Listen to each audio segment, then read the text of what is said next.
Hello दोस्तों, तो स्वागत है आपके अपने यूट्यूब चैनल संस्कार लर्निंग में। पिछली क्लासेस हम लोग अब बेसिक से हिस्ट्री को पढ़ते हैं। तो हिस्ट्री के जो भी टाइप थे, हिस्ट्री किसे कहते हैं, हिस्ट्री के type pre historic, proto historic और हिस्टोरिक पढ़ लिए। फिर प्री हिस्टोरिक के कितने भेद थे वो भी हम लोगों ने पढ़े। तो कौन कौन थे प्री हिस्टोरिक के?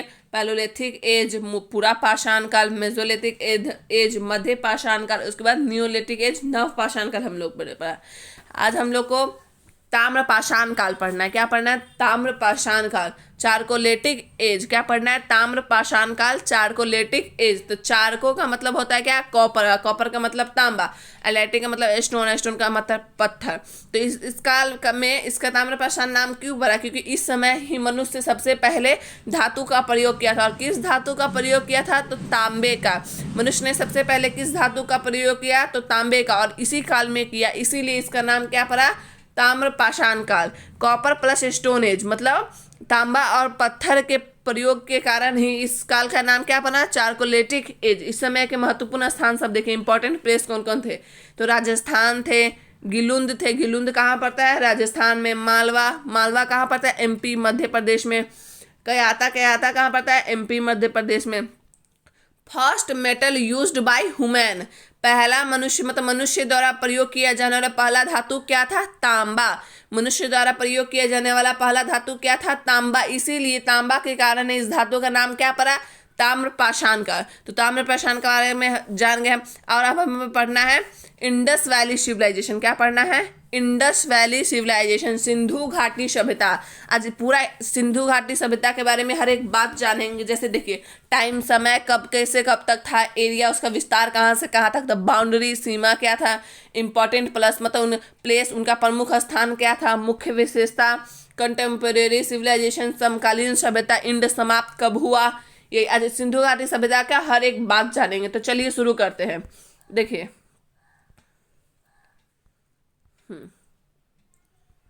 देखिए Indus Valley civilisation, Harappa civilisation, Sindhu घाटी सभ्यता, हड़प्पा सभ्यता।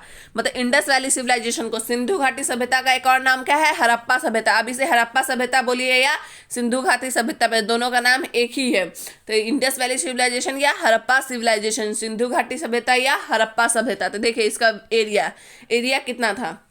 तो इसका एरिया था 12,99,600। इसका एरिया किलोमीटर स्क्वायर, वर्ग किलोमीटर। इसका एरिया कितना था? 12,99,600 किलोमीटर स्क्वायर। इसका एरिया कितना था? 12,99,600 किलोमीटर स्क्वायर। क्षेत्रफल कितना था? 12,99,600 वर्ग किलोमीटर। फिर इसका टाइम देखिए, टाइम कब से कब तक था। अब इसका टाइम देखिए, 2500 से 1750 बीसी ईसा पूर्व। 2500 से 1750 बीसी ईसा पूर्व मतलब इसका समय कब से कब तक था? 2500 से 1750 ईसा पूर्व। अब पूछेगा सिंधु घाटी सभ्यता या हड़प्पा सभ्यता का टाइम कब से कब तक था? तो ऑप्शन में रहेंगे। तो 2500 से 1750 जो रहेगा उस बीसी में, उसमें टिक लगाएंगे। समय क्या था? 2500 से 1750 ईसा पूर्व। देखिए उसके बाद civilization is belong to bronze age, chalcolithic age. क्या है?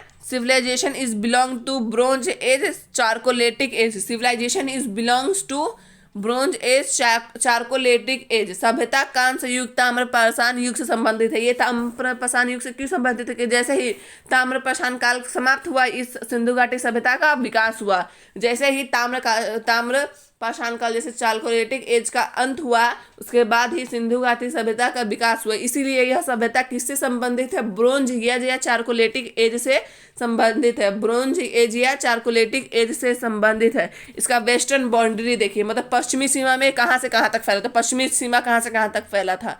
तो सुत कांडेगर पाकिस्तान, सुत कांडेगर इन बलूचिस्तान, सुत कांडेगर इन्हें बलूचिस्तान, सुत कांडेगर इन्हें हाँ। तो इसका वेस्टर्न बाउंड्री मतलब पश्चिमी सीमा में कहाँ से कहाँ तक फैला हुआ था। तो सुतकांडगर इन बलूचिस्तान, बलूचिस्तान में सुतकांडगर तक फैला था बलूचिस्तान। और कहाँ पड़ता है बलूचिस्तान? बलूचिस्तान कहाँ पड़ता है? पाकिस्तान में। पाकिस्तान में कहाँ तक था? बलूचिस्तान में सुतकांडगर तक था। इसमें पश्चिमी सीमा में कौन सी नदी थी? तो पश्चिमी सीमा में कौन सी नदी थी? तो पश्चिमी सीमा में दास्क नदी थी। पश्चिमी सीमा में कौन सी नदी थी सिंधु घाटी सभ्यता के समय? तो दास्क नदी थी। ये भी पूछ सकता है, पश्चिमी सीमा में सिंधु घाटी सभ्यता के समय कौन सी नदी विकसित हुई थी? तो दास्क नदी। अब देखिए इसका ईस्टर्न बाउंड्री देखिए, ईस्टर्न बाउंड्री कौन सा था? ईस्टर्न बाउंड्री, पूर्वी सीमा, इसका ईस्टर्न बाउंड्री कहाँ से कहाँ तक था? तो देखिए ईस्टर्न बाउंड्री तो आलमगीरपुर उत्तर प्रदेश मेरठ, आलमगीरपुर उत्तर प्रदेश मेरठ, मतलब आलमगीरपुर उत्तर प्रदेश यूपी में, और यूपी कहाँ? मेरठ में था। उस समय का रिवर नदी ईस्टर्न रिवर कौन था? तो हिंडन। ईस्टर्न रिवर कौन था? तो हिंडन था। ईस्टर्न रिवर कौन था? तो हिंडन था। पूर्वी सीमा कहाँ से कहाँ तक था? तो आलमगीरपुर उत्तर प्रदेश मेरठ में। और इस समय क्या कौन सा था? पूर्वी सीमा में कौन सी नदी थी? हिंडन। पूर्वी सीमा में कौन सी नदी थी? तो हिंडन। उसके बाद देखिए इसका साउथर्न बाउंड्री कहाँ से कहाँ तक था? साउथर्न बाउंड्री, तो साउथर्न बाउंड्री था दाइमाबाद महाराष्ट्र। साउथर्न बाउंड्री मतलब दक्षिणी सीमा, सीमा कहाँ से कहाँ तक था? तो दाइमाबाद था। दाइमाबाद कहाँ पड़ता है? तो महाराष्ट्र में। साउथर्न बाउंड्री कहाँ था? तो दाइमाबाद महाराष्ट्र में। दक्षिणी सीमा कहाँ था? दाइमाबाद महाराष्ट्र में। और दक्षिणी सीमा पे कौन सी नदी थी? तो प्रवारा नदी थी। दक्षिणी सीमा पे कौन सी नदी थी? तो प्रवारा नदी थी। दक्षिणी सीमा पे कौन सी नदी थी? तो प्रवारा नदी थी। देखिए अब इसका नॉर्थर्न बाउंड्री देखिए, उत्तरी सीमा। नॉर्थर्न बाउंड्री क्या है? तो मांडा, जम्मू एंड कश्मीर। नॉर्थर्न उत्तरी सीमा में कौन से था? मांडा था। और मांडा कहाँ पड़ता है? जम्मू और कश्मीर में। मांडा कहाँ पड़ता है? जम्मू और कश्मीर में। नॉर्थर्न बाउंड्री उत्तरी सीमा कहाँ पे था? मांडा। और मांडा कहाँ पड़ता है? जम्मू और कश्मीर में। और उत्तरी सीमा में कौन नदी थी? तो चेनाब नदी थी। उत्तरी सीमा में कौन नदी थी? तो चेनाब नदी थी। और हम लोग जो इंडियन सिविलाइजेशन जो पढ़ रहे थे, इसका चारों बाउंड्री अच्छे से याद करेंगे। चारों बाउंड्री में कौन कौन नदी थी वो भी अच्छे से, ये भी क्वेश्चन सब नदी के बारे में पूछ देगा कि उत्तरी में कौन सी नदी थी सिंधु घाटी सभ्यता के समय, दक्षिणी में कौन थी, पूर्वी में कौन थी, तो पश्चिमी में कौन थी। तो ये बाउंड्री भी याद रखेंगे और रिवर नदी भी याद रखेंगे। चलिए आगे देखते हैं। Indus civilization word was given by John Marshall. Indus civilisation word was given by John Marshall. Sindhu सभ्यता शब्द जॉन मार्शल ने दिया। अब ये सिंधु सभ्यता शब्द किसने दिया? तो जॉन मार्शल ने दिया। सिंधु सभ्यता शब्द किसने दिया? तो जॉन मार्शल ने दिया। सिंधु सभ्यता शब्द किसने दिया? तो जॉन मार्शल ने दिया। Indus Valley civilisation is also known as Harappa civilisation. Indus Valley civilization is also known as Harappa civilization because Harappa was first discovered place of Indus Valley civilization. Indus Valley civilization is also known as Harappa civilization because Harappa was first discovered place of Indus Valley civilization.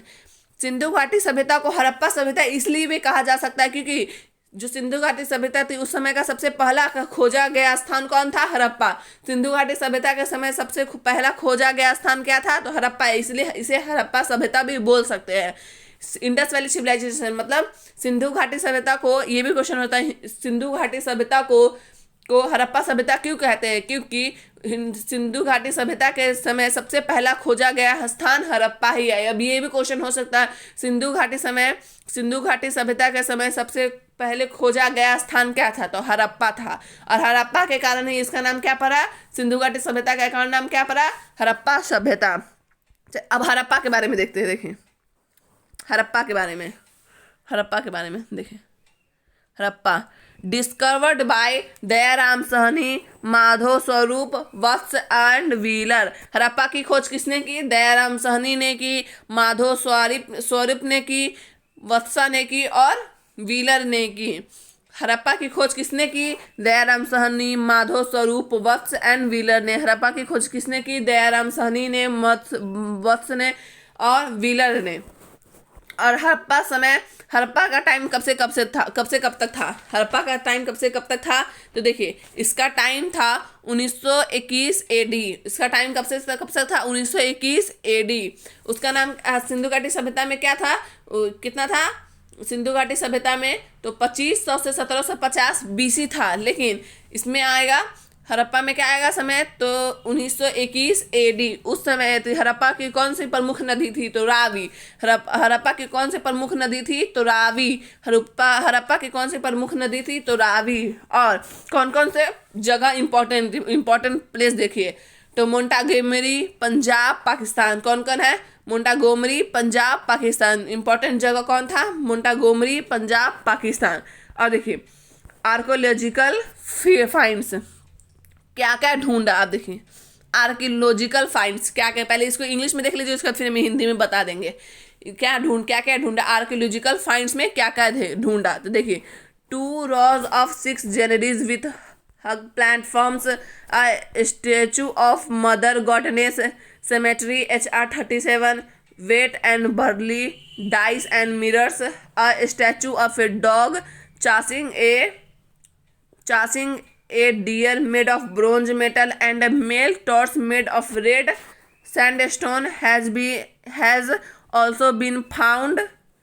Copper scale. अब देखिए archaeological finds में इसमें तो पुरातात्विक, उस समय हड़प्पा के समय कौन कौन से पुरातात्विक खोज हुई थे, तो खोज देखिए तो विशाल चबूतरे वाले 6 अन्नागार भंडारों की 2 पंक्तियां खोजी गई थी। क्या हुई थी? विशाल चबूतरे वाले 6 अन्न भंडारों की 2 पंक्तियां। क्या क्या खोज हुई थी? तो विशाल चबूतरे वाले 6 अन्न भंडारों की 2 पंक्तियां, देवी माँ की मूर्ति, कब्रिस्तान में कौन सा कब्रिस्तान था? HR 37। कब्रिस्तान में कौन सा कब्रिस्तान? तो HR 37। ये भी पूछ सकता है हड़प्पा के समय में जो पुरातात्विक खोज हुई थी तो उस समय कब्रिस्तान कौन सा कब्रिस्तान था? तो ऐसे बोलेगा कब्रिस्तान HR 36 देगा, 35 देगा, 37 देगा, 38 देगा। तो हम लोग क्या आंसर करना है? कब्रिस्तान 37। क्या कब्रिस्तान HR 37। क्या क्या खोज हुई थी? तो विशाल चबूतरे वाले 6 अन्न भंडारों की 2 पंक्तियां, देवी माँ की मूर्ति, कब्रिस्तान HR 37। उसके बाद गेहूं और जौ, पासा और दर्पण, कांस्य धातु से बने हिरण का पीछा करते हुए कुत्ते की एक मूर्ति। कांस्य धातु मतलब कांस्य धातु से बने हिरण का पीछा करते हुए कुत्ते की एक मूर्ति, और एक नरधर लाल बलुआ पत्थर की खोज हुई। उसके बाद कॉपर की स्केल आदि मिले थे। पुरातात्विक खोज में यही से मिले थे। विशाल चबूतरे वाले 6 अन्न भंडारों की 2 पंक्तियां मिली, देवी माँ की मूर्ति मिली, कब्रिस्तान HR 37 मिला। उसके बाद जौ और गेहूं, पासा और दर्पण, कांस्य धातु से बने हिरण का पीछा करते हुए कुत्ते की मूर्ति, और एक नरधर लाल बलुआ पत्थर कॉपर स्केल। और ये सबसे इंपॉर्टेंट बात, इसमें जो देवी माँ की मूर्ति मिली थी हड़प्पा के समय, तभी से देवी पूजा स्टार्ट हुआ, क्योंकि वही लोग के कारण ही हम लोग देवी पूजा, मूर्ति पूजन हम लोग करते हैं। वही लोग जब हम लोग खोज किए, मतलब जब खोज हुआ उसमें देवी माँ की मूर्ति, मतलब मूर्ति पूजन की प्रथा स्टार्ट हुई। सिंधु घाटी सभ्यता के बाद ही मूर्ति पूजा की स्टार्ट हुआ। और देखिए और अग्निवेदिका फायर अल्टार की खोज हुई। मतलब पुरातात्विक खोज में क्या मिली? अग्निवेदिका फायर अल्टार मिली। रेलवे की शुरुआत इसी समय में हुई थी 1920 में। हड़प्पा सिंधु की सभ्यता के समय ही रेलवे की स्टार्ट हुई थी। रेलवे की स्टार्ट कब हुई थी? 1920 में। रेलवे की स्टार्ट कब हुई थी? 1920 में। Harappa civilisation is very important civilisation. Harappa सभ्यता बहुत महत्वपूर्ण सभ्यता है। हड़प्पा सभ्यता के कारण ही मूर्ति पूजा स्टार्ट हुआ। उसी के समय में रेलवे की शुरुआत हुई, अग्निवेदिका की खोज हुई, फिर विशाल चबूतरे वाले 6 अन्नागार भंडारों की 2 पंक्तियां मिली। तो यही था सिंधु घाटी सभ्यता के बारे में और हड़प्पा सभ्यता के बारे में। यही पूरी बात थी। चलिए इसको फिर से एक बार रिवाइज कर लेते, देख लेते कैसे। पहले तो हम लोग पढ़े थे क्या? चारकोलेटिक एज, ताम्रपाषाण काल। ताम्रपाषाण इसे क्यों बोलते हैं? क्योंकि इस समय तांबा का प्रयोग सबसे पहले मनुष्य ने किया था। मनुष्य ने सबसे पहले किस धातु का प्रयोग किया था? तो तांबा का। और तांबा के कारण इसका नाम क्या पड़ा? ताम्रपाषाण काल पड़ा। तांबा और पत्थर के प्रयोग के कारण इसका नाम क्या पड़ा? ताम्रपाषाण काल पड़ा। इस समय का इंपॉर्टेंट जगह देखिए, राजस्थान था। गिलुंद कहाँ पड़ता है? राजस्थान में। मलवा कहाँ पड़ता है? MP मध्य प्रदेश में। कयाता कहाँ पड़ता है? MP मध्य प्रदेश में। First metal used by human, copper. मनुष्य द्वारा पहला प्रयोग किया जाने वाला धातु क्या था? तांबा। और तांबा के कारण ही इस धातु का क्या नाम पड़ा? ताम्रपाषाण काल। तांबा के कारण ही इस धातु का क्या नाम पड़ा? ताम्रपाषाण काल। उसके बाद इंडस वैली सिविलाइजेशन, सिंधु घाटी सभ्यता देखती थी। इसमें समय पता करना था, विस्तार पता करना था, बाउंड्री सीमा पता करना था, इंपॉर्टेंट प्लेस पता करना था, मुख्य विशेषता पता करना, कंटेम्प्रेरी सिविलाइजेशन पता करना था, समकालीन सभ्यता, एंड समाप्त कब हुआ? तो देखिए Indus Valley civilisation, Harappa civilisation, Sindhu घाटी सभ्यता, हड़प्पा सभ्यता। मतलब इंडस वैली सिविलाइजेशन, सिंधु घाटी सभ्यता को ही हड़प्पा सभ्यता कहते हैं। सिंधु घाटी सभ्यता को क्या कहते हैं? हड़प्पा सभ्यता ही कहते हैं। और क्यों कहते हैं? क्योंकि सिंधु घाटी सभ्यता के समय सबसे पहले खोजा गया स्थान क्या था? हड़प्पा। सिंधु घाटी सभ्यता के समय सबसे पहला खोजा गया स्थान क्या था? हड़प्पा। इसका एरिया कितना था? 12,99,600 वर्ग किलोमीटर। इसका क्षेत्रफल कितना था? 12,99,600 वर्ग किलोमीटर। समय कितना था? 2500 से 1750 ईसा पूर्व। समय कितना था? 2500 से 1750 ईसा पूर्व। Civilization is belongs to bronze age, chalcolithic age. सभ्यता कांस्य युग, ताम्र पाषाण युग से संबंधित है। मतलब इस सिंधु घाटी सभ्यता किससे संबंधित है? तो चारकोलेटिक एज, ब्रोंज एज से, क्योंकि इसी समय के बाद सिंधु घाटी सभ्यता का विकास हुआ। और इसकी वेस्टर्न बाउंड्री, पश्चिमी सीमा में क्या था? मतलब ये पश्चिमी सीमा कैसे? तो बलूचिस्तान में सुतकांडोगर इन बलूचिस्तान। पश्चिमी सीमा कहाँ तक फैला हुआ था? तो सुतगोंडर में। और सुतगोंडर कहाँ पर था? बलूचिस्तान में। और बलूचिस्तान कहाँ है? पाकिस्तान में। पश्चिमी नदी कौन थी? तो दास्क। पश्चिमी नदी कौन सी थी? तो दास्क। और ईस्टर्न बाउंड्री, आलमगीरपुर उत्तर प्रदेश मेरठ। आलमगीरपुर उत्तर प्रदेश मेरठ। पूर्वी सीमा क्या थी? इसकी पूर्वी सीमा था आलमगीरपुर। आलमगीरपुर कहाँ पड़ता है? उत्तर प्रदेश और मेरठ में। और उत्तरी सीमा की नदी क्या थी? तो हिंडौन। पूर्वी सीमा की नदी क्या थी? तो हिंडौन। पूर्वी सीमा में क्या पड़ता है? आलमगीरपुर उत्तर प्रदेश, और इसकी नदी क्या थी? हिंडौन। उसके बाद साउथर्न बाउंड्री, दक्षिणी सीमा क्या है? दाइमाबाद। दाइमाबाद कहाँ पड़ता है? महाराष्ट्र में। और दक्षिणी नदी कौन थी? तो प्रवारा। नॉर्थर्न बाउंड्री मतलब उत्तरी सीमा का मांडा कहाँ पड़ता है? जम्मू कश्मीर में। और उस समय की नदी क्या थी? चेनाब।